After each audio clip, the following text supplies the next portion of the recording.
તો અમદાવાદના બોપલ વિસ્તારમાં ધોળા દિવસે લૂંટ ચલાવવામાં આવી, જેમાં સાઉથ બોપલમાં કનકપુરા જ્વેલર્સમાં લૂંટ થઈ। હથિયાર સાથે આવેલા 4 શખ્સોએ લૂંટ મચાવી, જેમાં સોનીને હથિયાર બતાવીને લૂંટ કરીને તેઓ ફરાર થઈ ગયા હતા। લાખો રૂપિયાના દાગીનાની ચોરી કરીને તેઓ ફરાર થયા છે। ડેકોરેશનમાં મૂકેલા દાગીનાની ચોરી થઈ, જે પણ દાગીના ડિસ્પ્લેમાં રાખવામાં આવ્યા હતા તેની ચોરી તેઓએ કરી છે।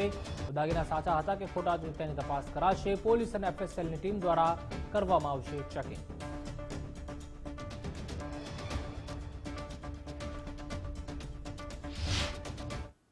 પહેલા 4 લોકો આવ્યા, બુકાની બાંધેલા, એક પછી તરત નીકળી ગયો।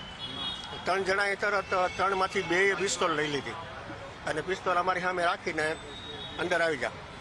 અમારી બીજી ઓફિસ છે એમાં બેસાડી દીધા મને અને સાથે ભાઈ હતા મનોજભાઈ, 2 જ હતા અમે તો કાઉન્ટર ઉપર બેઠા હતા। તરત આ બાંધીને જ સીધા આવી ગયા 4, એક પછી તરત નીકળી ગયો। 3 માંથી 2 જણાએ તરત હથિયાર કાઢ્યું અને હથિયારથી ઇશારો કરીને અંદર ઓફિસમાં આવતા રહ્યો। અમને બેને ત્યાં ઓફિસમાં બેહાડી દીધા અને એ લોકો એની પાસે તો થેલી કાઢીને ભરવા માંડ્યા। લગભગ 4 વાગ્યાના આસપાસ પડ્યો, એમાં 3 લોકો આવીને અહીંયા જે શોપના જે માલિક માણસો હતા એમને હથિયાર બતાવીને જે ઘરેણાની લૂંટ કરી છે। એટલો મુદ્દામાલ છે એનો અસેસમેન્ટ અત્યારે ચાલુ છે।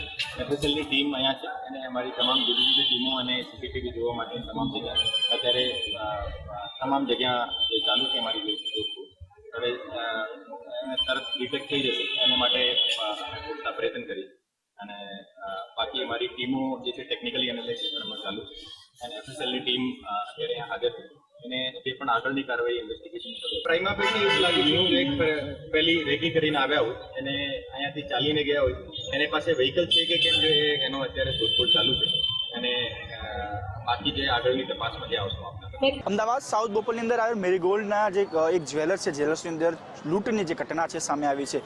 સાંજે અંદાજિત 4 વાગ્યાની આસપાસ મેરીગોલ્ડનો જે આખો વિસ્તાર છે સાઉથ બોપલનો, ત્યાં કનકપુરા જ્વેલર્સની અંદર 4 લોકોએ જે છે કે લૂંટ ચલાવી હતી અને લૂંટ લઈને પોલીસે જે છે ઘટના સ્થળે પહોંચી ગયો। જોકે જે 4 જે લૂંટારુઓ છે તે લૂંટ કરીને અહીં ફરાર થઈ ચૂક્યા છે અને ખાસ કરીને જો વાત કરવામાં આવે, જે 4 લૂંટારો હતા એમાં એક જે લૂંટારો હતો તે પોતે તમામ લૂંટારો જે પોતે મોઢે કપડું બાંધીને હેલ્મેટ પહેરીને આવીને લૂંટ આપવામાં આવી હોય તે પ્રકારના સીસીટીવીમાં દ્રશ્યો સામે આવ્યા હતા। એક લૂંટારો બહાર રહ્યો હતો, બાકીના 3 લૂંટારો જે છે અંદર લૂંટ કરી હતી। લૂંટની અંદર જો વાત કરવામાં આવે તો જે સોના ચાંદી જે બહાર ડેકોરેશનને જે સોના ચાંદીના જે દાગીના મૂકવામાં આવ્યા હોય તે તમામ દાગીના લૂંટ કરીને નીકળી ચૂક્યા છે। સાથે સાથે પોલીસ દ્વારા પણ હાલ અલગ અલગ ટીમો બનાવીને તપાસ શરૂ કરવામાં આવી છે। ખાસ કરીને જો વાત કરવામાં આવે તો પોલીસ દ્વારા જે ટીમ બનાવી છે પકડવાના ચક્રમાં તો ગતિ કરવામાં આવે છે, પરંતુ એ દાગીના જે છે ઓરિજિનલ હતા કે ખોટા એ આગામી જ્યારે પોલીસ તપાસ કરવામાં આવશે, તપાસ કરવામાં જે ઘટના સામે આવશે ત્યારે જ કહી શકાય છે કે કેટલા લાખ અને કેટલા રૂપિયાની જે છે આ ચોરી થઈ છે। કેમેરામેન વિજય પરમાર સાથે રાહુલ ત્રિવેદી, ગુજરાત ફર્સ્ટ, અમદાવાદ।